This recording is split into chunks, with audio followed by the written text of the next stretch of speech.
తారలు దిగి వచ్చిన వేళ కథ విందాం. బుజ్జి చాలా మంచి అబ్బాయి, కానీ ఎందుకో గాని బుజ్జికి సిగ్గెక్కువ. అందుకే బుజ్జికి ఎక్కువ మంది ఫ్రెండ్స్ లేరు. ఎక్కువసేపు ఒంటరిగా ఉండేవాడు. పుస్తకాలు చదువుతూ, బొమ్మలు గీసుకుంటూ, తనతో తను ఆడుకుంటూ.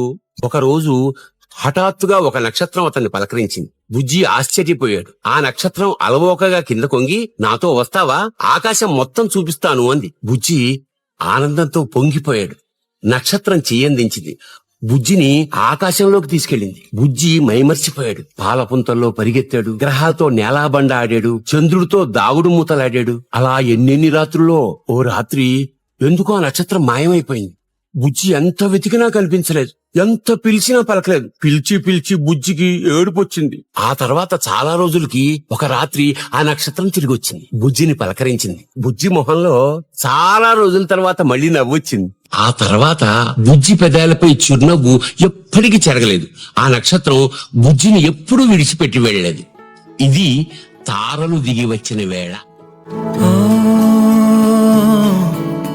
చెలితారా నా మనసారా